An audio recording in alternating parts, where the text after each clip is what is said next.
नीलाम्बुजश्यामलकोमलाङ्गं सीतासमारोपितवामभागम् पाणौ महासायकचारुचापं नमामि रामं रघुवंशनाथम्।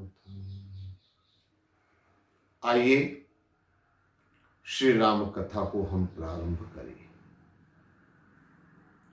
इसके पूर्व भाग में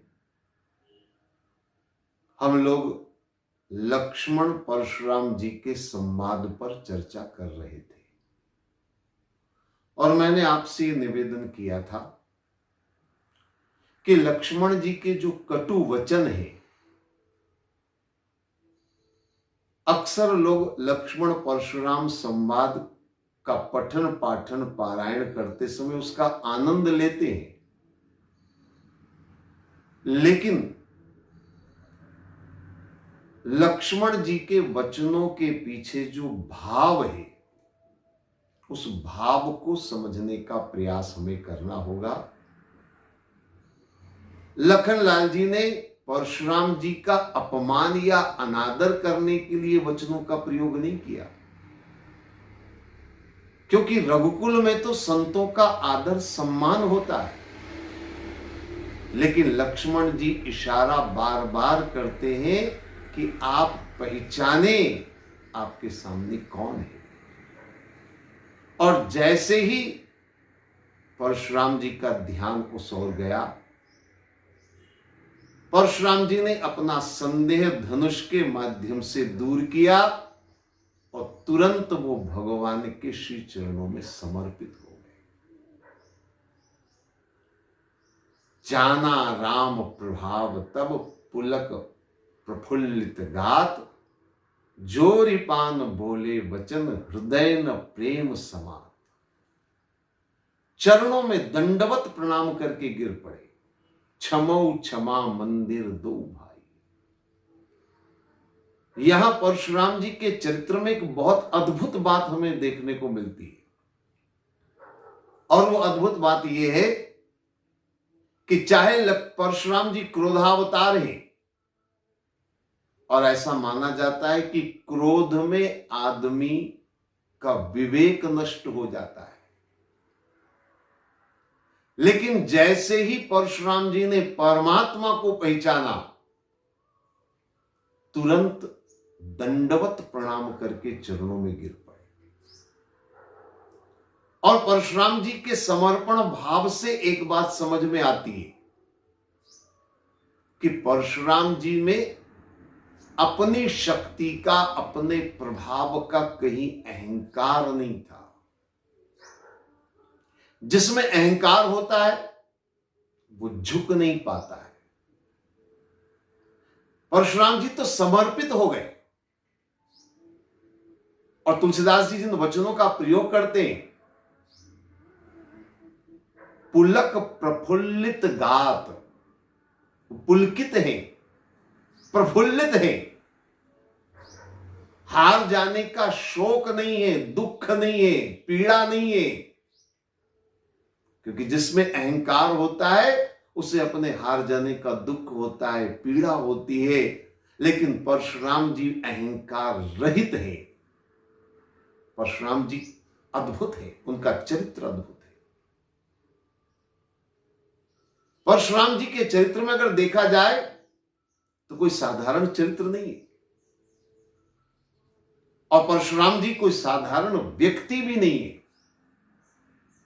आप अच्छी तरह जानते हैं, नारायण के 24 अवतारों में से एक अवतार परशुराम अवतार भी माना जाता है। तो परशुराम जी तो नारायण के अवतार हैं, परमात्मा स्वरूप है।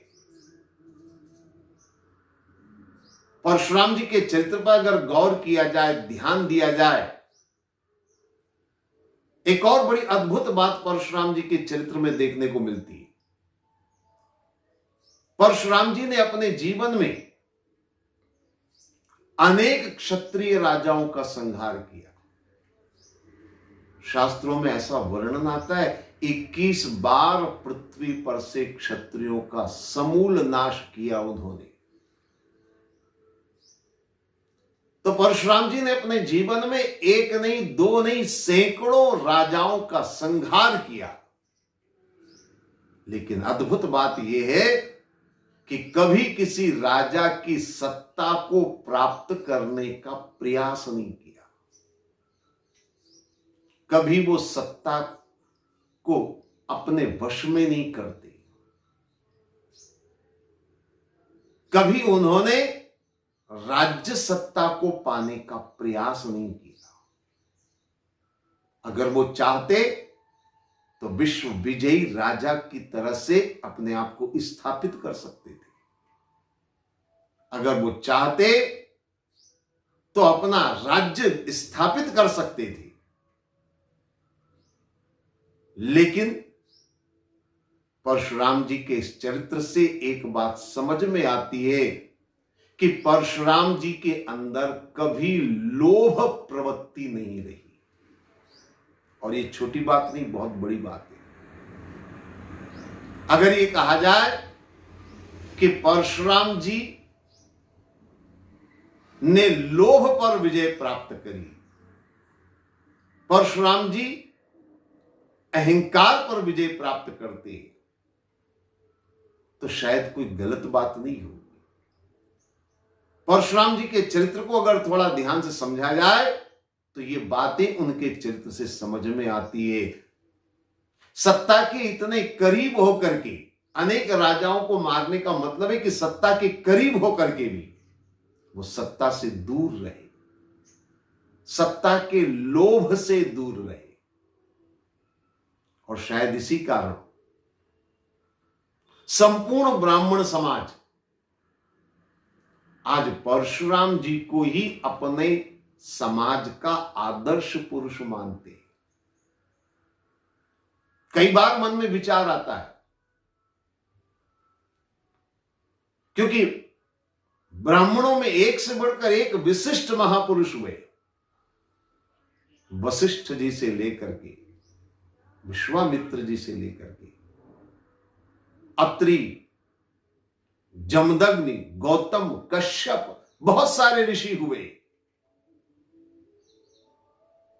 लेकिन ब्राह्मण समाज ने परशुराम जी को ही अपना आदर्श क्यों चुना?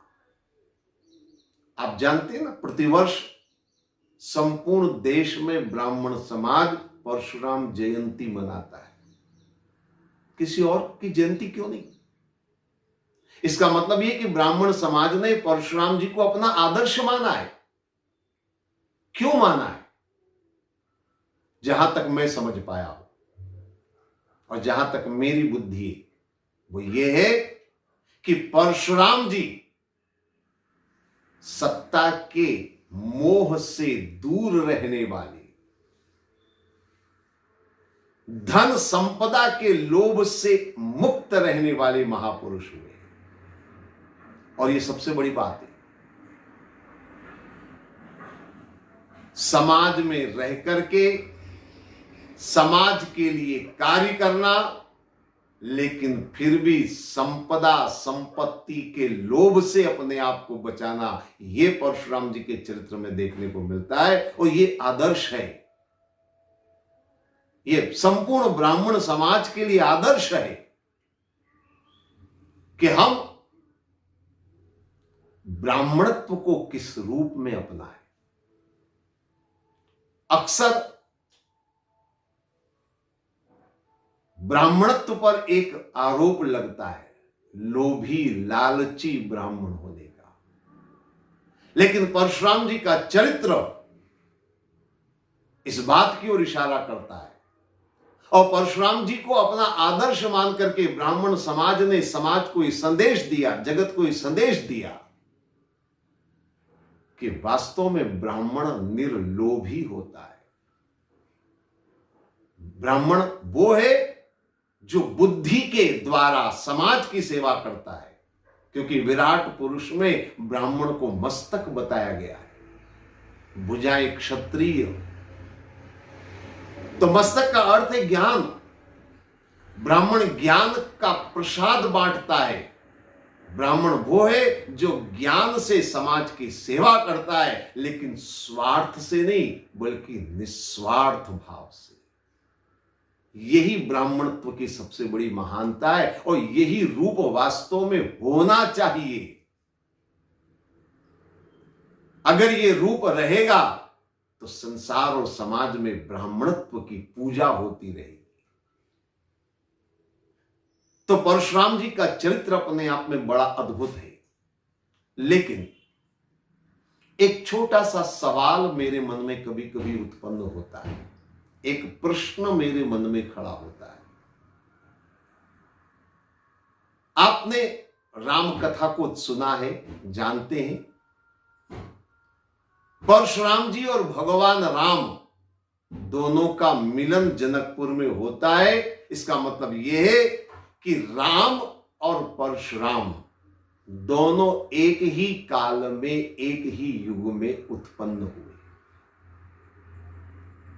और मजे की बात यह है कि दोनों नारायण के अवतार हैं। प्रभु श्री राम को भी नारायण का अवतार माना गया है, परशुराम जी को भी नारायण का अवतार माना गया है।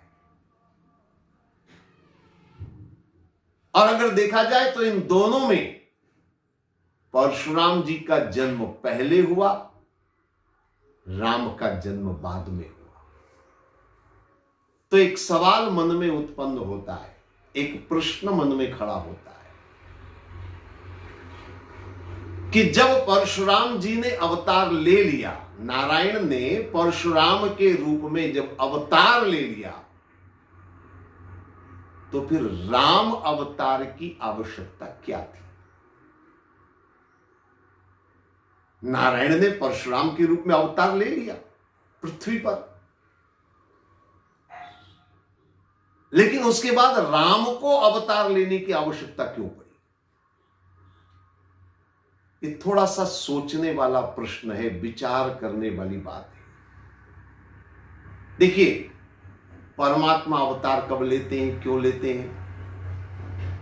तो हमारे शास्त्र कहते हैं, यदा यदा हि धर्मस्य ग्लानिर्भवति भारत अभ्युत्थानम अधर्मस्य तदात्मं सृजाम्यहम्। भगवान की घोषणा है। इसी भाव को तुलसीदास जी ने रामचरितमानस में भी व्यक्त किया है, जब जब होय धर्म की हानि बाढ़े असुर अधम अभिमानी, तब तब धरि प्रभु मनुज शरीरा। जब धर्म की हानि होती है, अधर्म का जब बोलबाला होता है, तब भगवान को अवतार लेना पड़ता है। अधर्म का नाश करने के लिए नारायण अवतार लेते हैं। अब आप जरा ध्यान से मेरी बात पर गौर करेंगे, विचार करेंगे। अधर्म का नाश तो परशुराम जी भी कर सकते थे, क्योंकि उन्होंने जिंदगी भर फरसा चलाया है। तो अधर्म का नाश परशुराम जी कर सकते थे, तो फिर राम को अवतार लेने की आवश्यकता क्यों हुई? असुरों का संहार परशुराम जी भी कर सकते थे, लेकिन राम को अवतार लेना पड़ा। अक्सर हम लोग राम कथाएं कर लेते हैं, लेकिन कुछ बातों पर हम विचार नहीं कर पाते हैं, और मैं चाहूंगा कि हम उन बातों पर भी विचार करें, क्योंकि ये बातें साधारण नहीं है। हमारे धर्म ग्रंथों की एक एक बात पर विचार करना होगा, बड़ी महत्वपूर्ण बात है। भगवान राम के जीवन का सबसे बड़ा मुख्य ध्येय था रावण आदि राक्षसों का संहार। क्या रावण का वध परशुराम जी नहीं कर सकते थे? अगर आप गौर करें, विचार करें, तो एक बात समझ में आती कि रावण का वध परशुराम जी करने में सक्षम थे, समर्थ थे। उसका प्रमाण है रावण राम के अलावा अगर वो हारा है तो सहस्त्रार्जुन से हारा, और सहस्त्रार्जुन का वध परशुराम जी ने किया है। आप जरा विचार करिए, रावण को हराने वाले सहस्त्रार्जुन को अगर परशुराम जी हराकर मार सकते हैं तो रावण को क्यों नहीं मार सकते? निश्चित तौर पर परशुराम जी रावण को मार सकते थे, लेकिन फिर भी राम अवतार होता है, राम को अवतार लेना पड़ा। क्यों? उसका एक कारण रहा है। परशुराम जी के जीवन से उस घटना को याद करिए, आपको बहुत सारी बातें समझ में आएगी। परशुराम जी के पिता जमदग्नि का वध सहस्त्रार्जुन ने कर दिया, कामधेनु कपिला गाय को पाने के लिए। उस समय परशुराम जी वहां नहीं थे, बाद में उन्हें पता चला तो परशुराम जी को बड़ा क्रोध आया। ये राजा लोग ब्राह्मणों को क्या समझते हैं? जब चाहे जब गाजर मूली की तरह से ब्राह्मण को काट देते। मैं अपने पिता की मृत्यु का बदला लूंगा और मैं अपने पिता को मारने वाले को दंडित करूंगा। और उसी समय परशुराम जी ने फरसा उठा लिया, और ऐसा फरसा परशुराम जी का उठा कि सहस्त्रार्जुन ही नहीं बल्कि उन्होंने तमाम क्षत्रियों का सर्वनाश कर दिया। इस घटना से परशुराम जी के जीवन में एक बड़ा परिवर्तन आया, एक बड़ा मोड़ आया, और परशुराम जी क्षत्रिय विरोधी हो गए। जिंदगी भर उन्होंने क्षत्रियों का संहार किया, क्षत्रियों का नाश किया। और इसीलिए जनकपुर की सभा में जैसे ही परशुराम जी आए, सारे क्षत्रिय राजा थर थर कांपने लगे, क्योंकि सब जानते थे कि परशुराम जी क्षत्रियों को छोड़ने वाले नहीं। तो परशुराम जी के जीवन को अगर देखा जाए तो परशुराम जी क्षत्रिय विरोधी हो गए। और रावण क्षत्रिय नहीं था, रावण ब्राह्मण था। इसलिए परशुराम जी को रावण से कोई लेना देना नहीं। रावण चाहे कितने भी दुराचार करे, चाहे कितने भी पापाचार करे, रावण चाहे कितने भी अत्याचार करे, परशुराम जी ने रावण को कभी नहीं छुआ, परशुराम जी ने रावण की ओर कभी नहीं देखा, क्योंकि वो ब्राह्मण और परशुराम जी क्षत्रिय विरोधी। इसीलिए राम के रूप में नारायण को अवतार लेना पड़ा। परशुराम जी के चरित्र को अगर आप देखें तो बस उनका एक ही ध्येय था, क्षत्रियों का विरोध। आपने शायद सुना होगा, महाभारत में एक प्रसंग आता है। कर्ण परशुराम जी के पास पहुंचा शस्त्र विद्या सीखने के लिए, लेकिन कर्ण जानता था क्षत्रिय विरोधी है तो कभी मुझे शिष्य नहीं बनाएंगे, स्वीकार नहीं करेंगे मुझे शिष्य के रूप में, और कभी अपनी विद्या नहीं सिखाएंगे। तो कर्ण ब्राह्मण का रूप लेकर के परशुराम जी के पास गया। परशुराम जी ने उसे अपना शिष्य बनाया, सारी विद्याएं सिखाई, शस्त्र विद्या में निपुण किया, और धीरे धीरे कर्ण जो है परशुराम जी का प्रिय शिष्य बन गया, परम प्रिय शिष्य। सारा के सारा ज्ञान परशुराम जी ने कर्ण को दिया, जितना वो दे सकते थे सब कुछ उन्होंने कर्ण को दिया। एक दिन की बात है, परशुराम जी अपने प्रिय शिष्य की गोदी में सो रहे थे। इतने प्रिय हो गए थे कि गोदी में सो रहे थे। पिता और पुत्र का जितना स्नेह होता है उतना स्नेह शिष्य और गुरु का भी होता है। तो परशुराम जी गोदी में सो रहे थे। अचानक उसी समय एक कीड़े ने कर्ण को काट लिया, और काटा भी इतने जोर से कि खून बहने लगा, खून की धारा बहने लगी। कर्ण ने मन में विचार किया,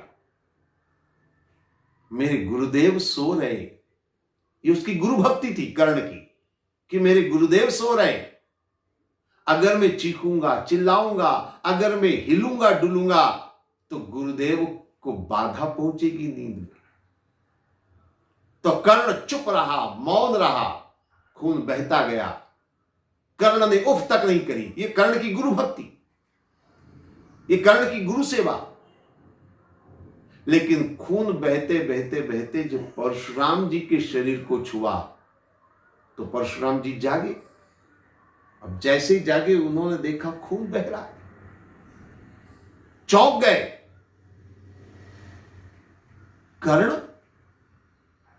के शरीर से इतना खून बह रहा है और ये चुपचाप है, मौन है, इसने उफ तक नहीं करी, इसने चिल्लाया नहीं, दर्द को सहन कर लिया इसने।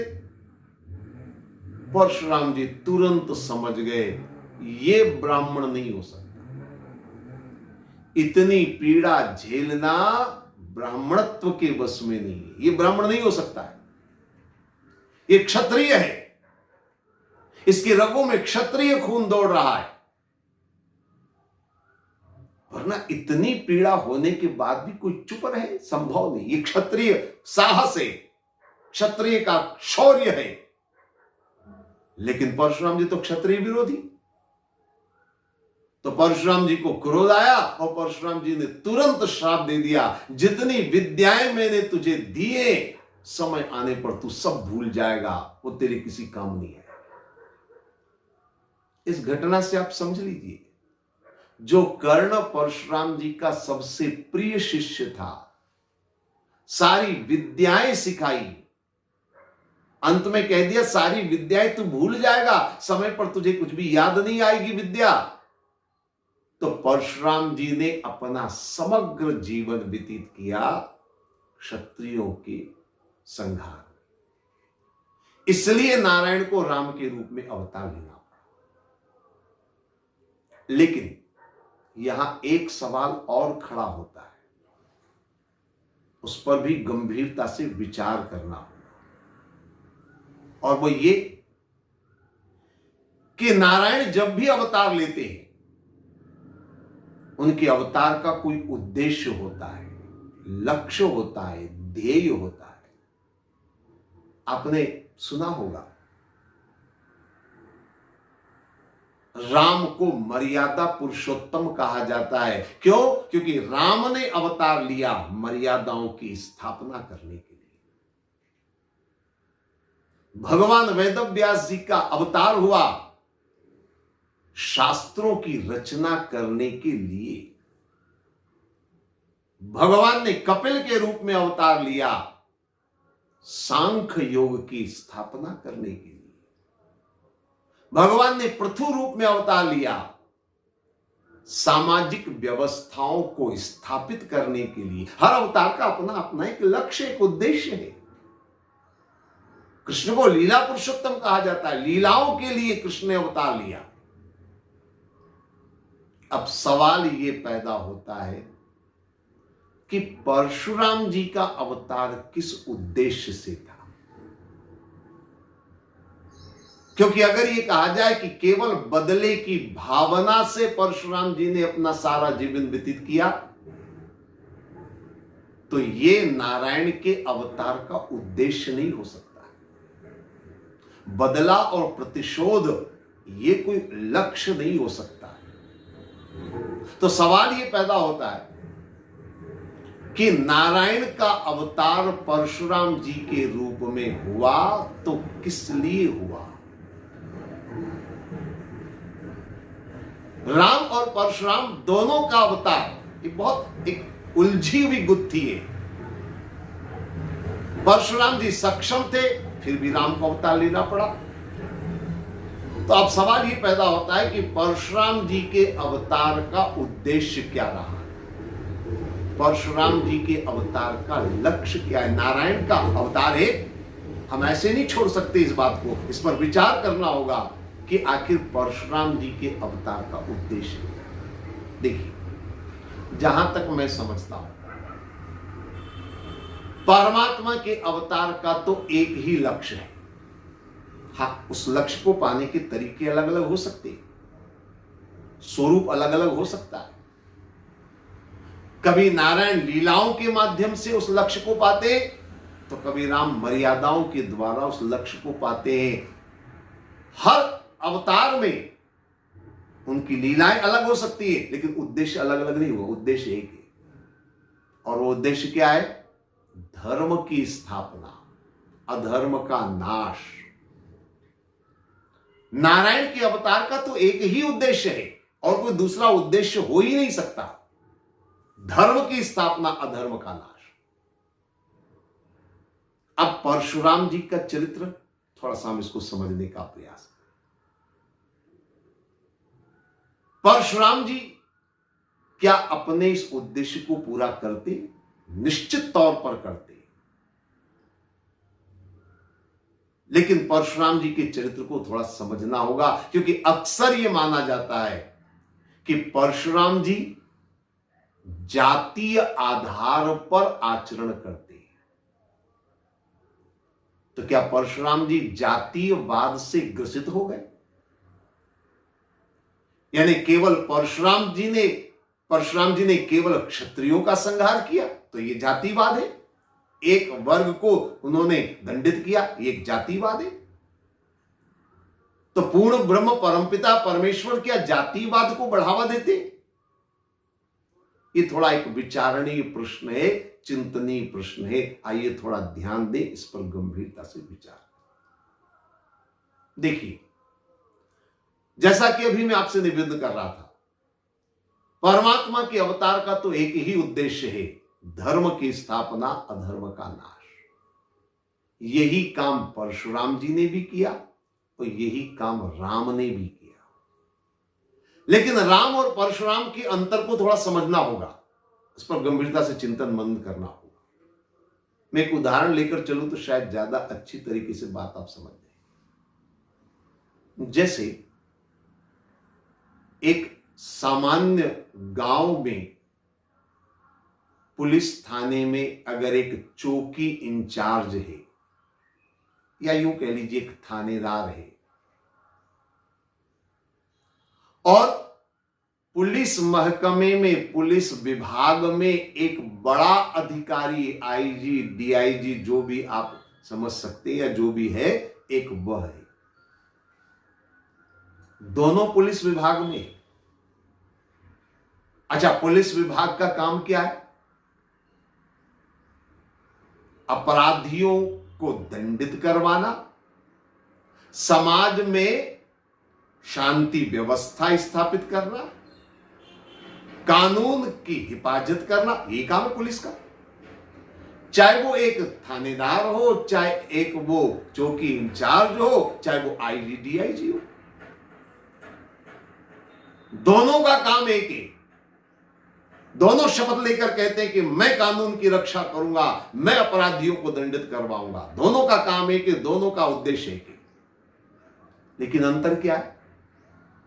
अंतर यह है कि एक थानेदार उसके थाने के क्षेत्र में जितने लोग आते हैं, उसका केवल उसी पर ध्यान है, क्योंकि उसकी जिम्मेदारी केवल उतनी है, उस थाना क्षेत्र में अपराधियों को पकड़ना, उस थाना क्षेत्र में अपराधियों को दंडित करवाना, कानून व्यवस्था स्थापित करना, वो उसका कार्य क्षेत्र है।